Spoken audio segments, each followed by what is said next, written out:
dia, como é que você dormiu? Espero que você tenha dormido bem, tenha passado um dia bom, né? Porque somente Deus sabe o que vai acontecer hoje.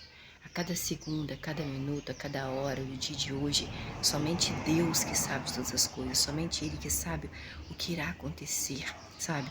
Tudo está nas mãos de Deus, nós temos que glorificar, nós temos que exaltar, nós temos assim que o tempo todo falar glórias a Deus, louvado seja o Senhor é digno de todo louvor, de toda honra, de toda adoração.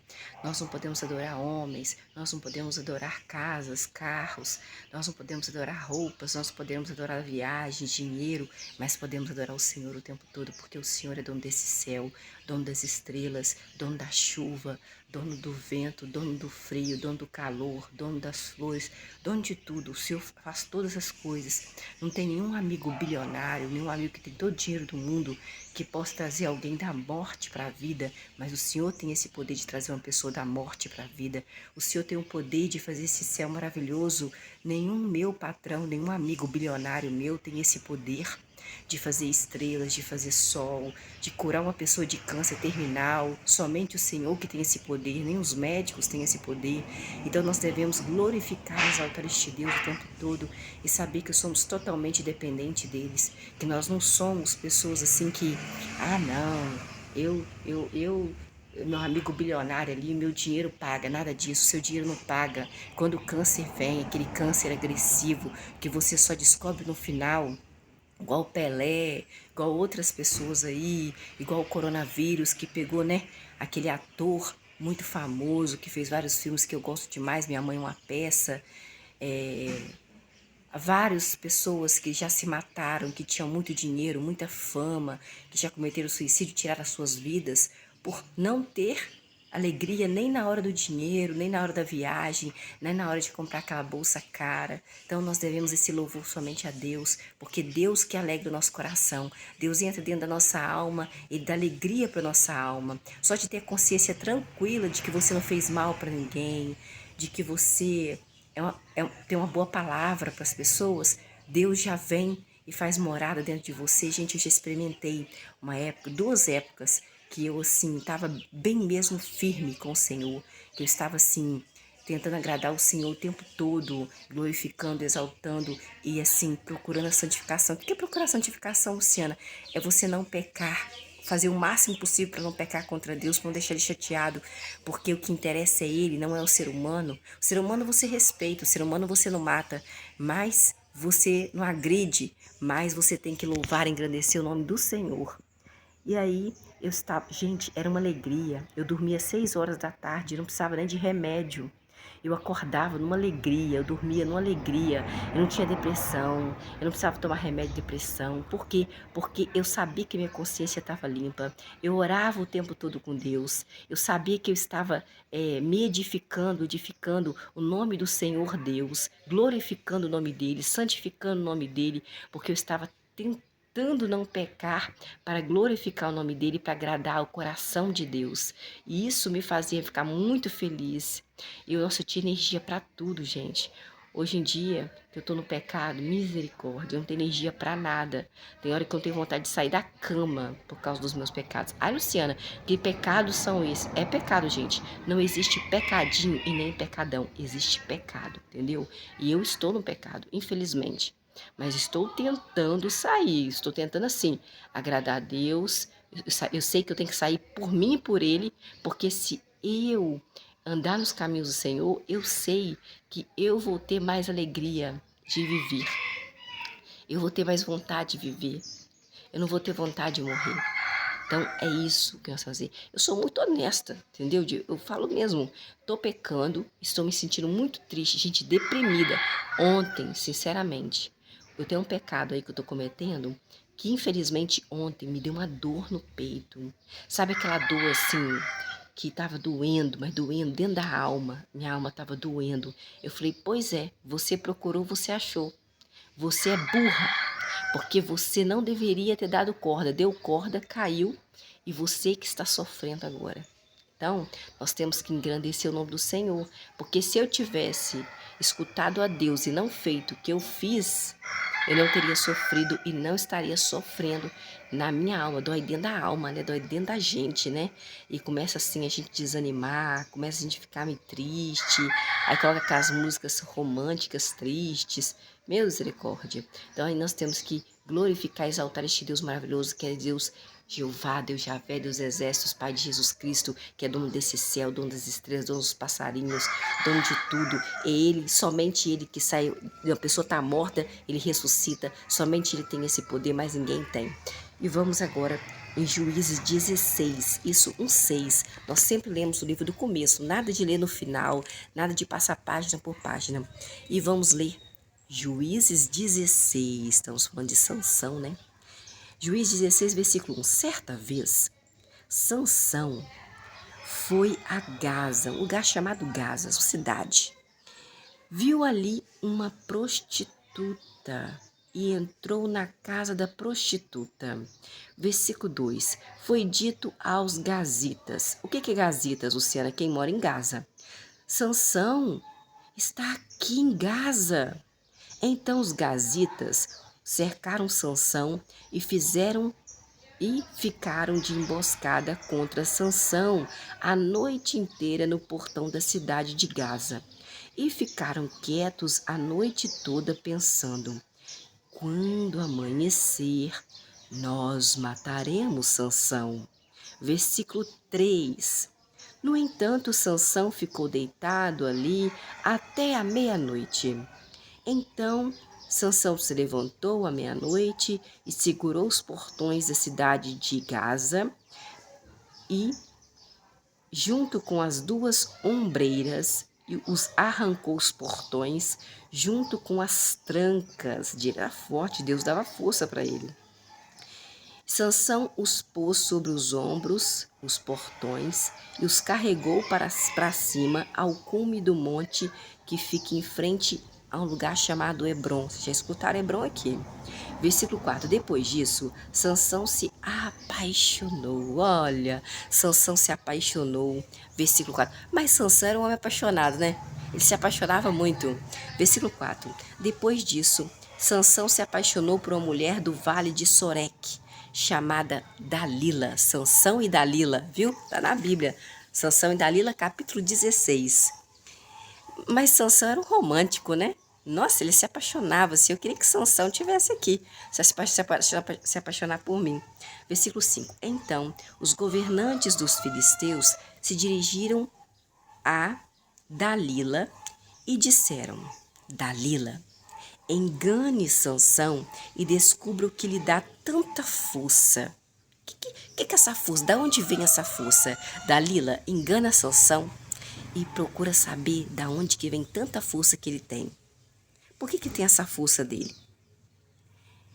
E como podemos dominar ele? Nós queremos saber da onde que vem a força e como nós podemos dominar Sansão, Dalila. Amarrar Sansão e queremos vencer Sansão. Se você, Dalila, fizer isso, cada um de nós aqui lhe dará 1.100 peças de prata. Muito dinheiro, pensou, para entregar a Sansão, um homem apaixonado? Que é um apaixonado, gente. Será que homem fica apaixonado? Você é homem, você fica apaixonado? Parece, eu não sei, mulher quando fica apaixonada não tem olhos para outro homem. Ai, mulher sofre quando tá apaixonada, não tem olho para os outros homens. Quer que o homem, sabe, quer ficar conversando com ele, aquela coisa toda, né? Mas é só com ele. Homem não. Tem homem que gosta de ficar conversando com várias mulheres ao mesmo tempo. Versículo 6. Mais tarde, Dalila disse a Sansão, que estava apaixonado por Dalila: Sansão, por favor, diga-me, de onde vem a sua grande força, Sansão, meu amor? E o que pode ser usado para amarrar você e vencer você, Sansão, meu querido? Versículo 7. Sansão olhou para Dalila e disse: Dalila, se me amarrarem com 7 cordas de arco novas, que ainda não estão secas, ficarei fraco, igual a um homem comum. Versículo 8. Portanto, os governantes dos filisteus lhe trouxeram 7 cordas acho que estava mentindo, de arco novas, que ainda não estavam secas, e amarrou Sansão com elas. Versículo 9. Os homens amarraram armaram uma emboscada no quarto e Dalila gritou: Os filisteus estão aqui, Sansão! Nisso, Sansão arrebentou as cordas de arco com a mesma facilidade com que um fio de linho se rompe e quando toca no fogo, assim o segredo da sua força não foi descoberto. Sansão viu que Dalila estava querendo pegar ele, né? Sansão viu, mas continuou apaixonado por Dalila.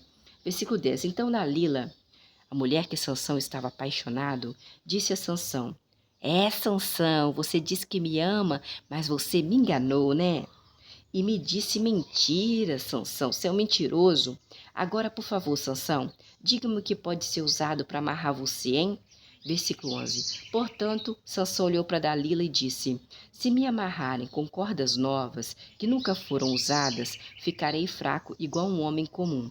Versículo 12. Então Dalila pegou cordas novas, amarrou Sansão com elas e gritou: Os filisteus estão aqui, Sansão.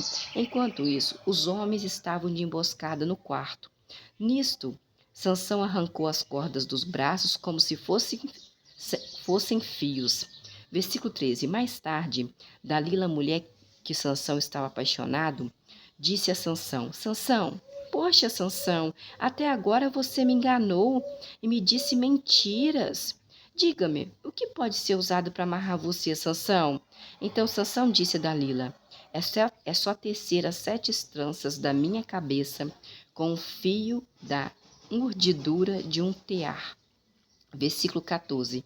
Assim, Dalila as fixou com um pino e gritou: Os filisteus estão aqui, Sansão! Sansão acordou então do sono e arrancou o pino do tear e o fio da urdidura. Versículo 15. Então Dalila disse para Sansão: Como você pode dizer que me ama, Sansão, se não abre o seu coração para mim? Você ainda disse que me ama no versículo 15? Todo até o versículo 15 você disse que me amava, mas até agora só falou mentiras para mim? Como que no versículo 15 você está dizendo que me ama? E você só mente para mim, Sansão? Você me engana? Hein? 3 vezes você me enganou e não me disse de onde vem a sua grande força? Versículo 16. Visto que dia após dia a Dalila importunava Sansão e o pressionava Sansão, Sansão ficou tão esgotado. Mulher fala demais, gente. Mulher, quando quer uma coisa, fala demais na cabeça do homem. A ponto de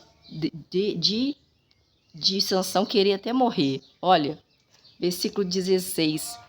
Até Sansão fica enjoado de nós mulheres, que quando queremos uma coisa ficamos no ouvido do homem. Eu quero isso, quero isso, quero isso. Sansão teve até vontade de morrer. Quantas vezes o homem tem vontade de morrer de tanto que a sua mulher fica te pedindo as coisas ou jogando na sua cara? Versículo 17. Por fim, Sansão abriu o coração para Dalila e disse: Nunca se passou navalha na minha cabeça, nunca cortou meus cabelos, pois sou um narizeu de Deus. Desde o nascimento, Deus que fez com que minha mãe me tivesse, e Ele já me abençoou no ventre da minha mãe, sou um narizeu, e Deus mandou não cortar o meu cabelo, a minha força veio no meu cabelo. Ele contou a verdade para ela. Olha, o homem já tinha visto que a mulher estava querendo pegar ele, apaixonado, cego de paixão, só porque ela colocou ele na parede, ficou falando no ouvido dele. O que ele fez? Ele foi lá e falou a verdade para ela, para ele mesmo morrer. Se meu cabelo for cortado, perderei a força, ficarei fraco e me tornarei igual a todos os outros homens. Versículo 18. Quando Dalila viu que Sansão lhe tinha aberto o coração, imediatamente mandou chamar os governantes filisteus, dizendo: Venham, governantes filisteus, pois dessa vez Sansão abriu o coração dele para mim, porque está apaixonado por mim. Assim os governantes filisteus foram até Dalila levando dinheiro. Versículo 19. Dalila fez Sansão dormir sobre seus joelhos, chamou então um homem para cortar as 7 tranças da cabeça de Sansão. Depois disso, Dalila começou a ter domínio sobre Sansão, pois Sansão foi perdendo a força. Versículo 20. Então Dalila gritou: Os filisteus estão aqui, Sansão. Sansão acordou do sono e disse: Eu sairei disso como das outras vezes, Dalila, e me livrarei. Mas ele, Sansão, não sabia que Deus o havia deixado, porque cortou o cabelo dele. Deus falou que não era para cortar. Versículo 21. Portanto, os filisteus o agarraram Sansão e furaram Sansão os seus olhos. Nossa, furaram o olho de Sansão. Depois o levaram Sansão para baixo, a Gaza, e o prenderam com 2 correntes de cobre, e Sansão se tornou moedor de grãos na prisão. Até escravo Sansão se tornou, no versículo 21. Versículo 22. Mas o cabelo de Sansão começou a crescer de novo, depois de ter sido cortado, como o nosso, né? Cresce de novo. Versículo 23. Os governantes filisteus se reuniram para oferecer um grande sacrifício a Dagon, devia ser o deus deles, seu Deus, e para celebrar, pois diziam: nosso Deus entregou Sansão, nosso inimigo, nas nossas mãos. Nosso Deus, ou foi Dalila que entregou? Versículo 24. Quando o povo o viu, louvou o seu Deus chamado Dagon, dizendo: nosso Deus Dagon entregou nas nossas mãos nosso inimigo Sansão, aquele que devastava a nossa terra e matava tantos de nós. Versículo 25. Visto que o coração deles estava alegre, disseram: chamem Sansão para que nos divirta. De modo que chamaram Sansão da prisão para diverti-los. Eles o fizeram Sansão ficar de pé entre as colunas. Versículo 26. Então Sansão disse ao jovem que o segurava pela mão: deixe-me tocar as colunas que sustentam a casa, para que eu possa me apoiar nelas. Versículo 27. A propósito, a casa estava cheia de homens e mulheres. Todos os governantes filisteus estavam naquela casa, e no terraço havia cerca de 3.000 homens e mulheres que olhavam enquanto Sansão os divertia. Virou um palhaço, né? Versículo 28. Sansão clamou então a Deus, Pai de Jesus, Jeová, desse jeito, ó: soberano Senhor Jeová, por favor, lembra-te de mim e fortalece-me só mais esta vez, por favor, ó Deus, e deixa que eu me vingue dos filisteus por pelo menos um dos meus olhos que eles furaram. Versículo 29. Então Sansão se apoiou nas 2 colunas centrais que sustentavam a casa, apoiando-se numa com a mão direita e a outra com a mão esquerda. Versículo 30. Sansão clamou novamente: que eu morra, eu Sansão, com os filisteus. Então Sansão empurrou as colunas com toda a sua força, e a casa caiu sobre os governantes e todos os que estavam ali. Assim, ao morrer, Sansão matou mais pessoas do que tinha matado durante a sua vida inteira vivo. Versículo 31. Mais tarde, seus irmãos e toda a família do seu pai desceram para pegar o corpo de Sansão. Levaram o corpo de Sansão e enterraram no lugar chamado Zorá e Estaol, na sepultura de Manoá, que era seu pai. Sansão tinha julgado Israel por 20 anos.